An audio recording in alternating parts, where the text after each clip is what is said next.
Welcome to the Irish Farmers Journal Weekly Podcast, brought to you by Ornua, the home of Irish dairy. James Hill is grain chair here in Wicklow. James, how is the harvest going, I suppose? Well, currently winter barley harvest is almost complete. Winter oats crop progressing well. I'm not aware of any oats rape being put as yet, but so far winter barley yields have been very disappointing, as have the bushel weights.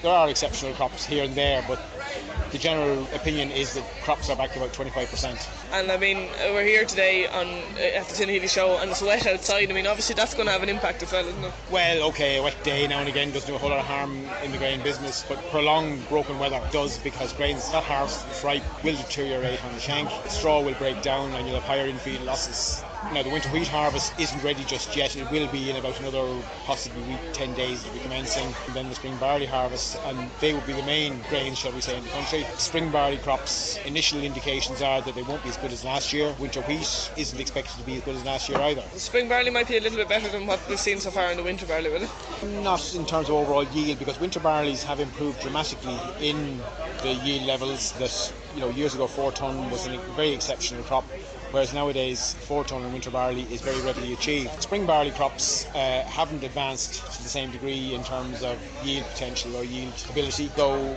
you're not looking at high yield, and while the costs are lower, they're not proportionally lower relative to the yield loss. But we are looking at a significant number of spring barley crops, particularly the later sown crops on lighter soils or on wet later soils, that may well only yield sort of 2.5 tonnes at best. So at today's price, that is a loss-making business. Would it be fair to say there's a bit of frustration that some of the milling companies might not be buying Irish grain? Well, that's the most incredible thing about it here.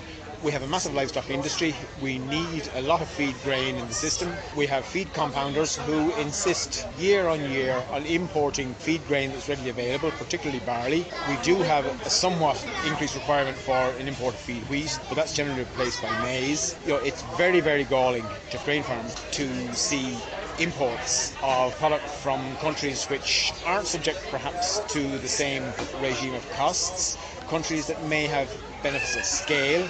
And let's face it, we live in Ireland, we do business in Ireland. We would expect our neighbours and our fellow farmers to support farmers. While grain may be cheaper to import from another country this year, that may not be the case next year. But if the Irish grain grower is gone, the livestock sector is very, very exposed to fluctuations in price, quality, availability.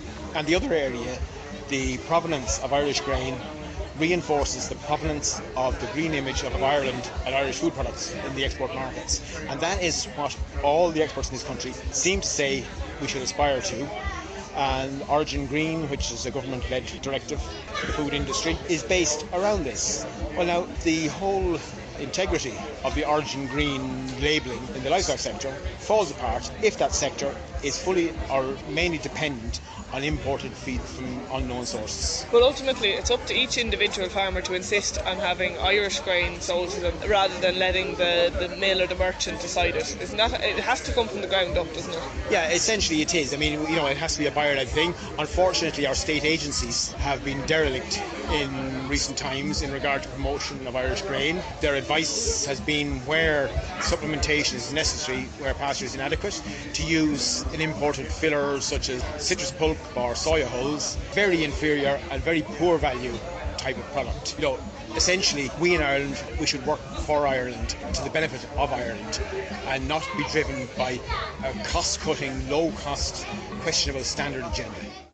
The Irish Farmers Journal Weekly Podcast, brought to you by Ornua, the home of Irish dairy.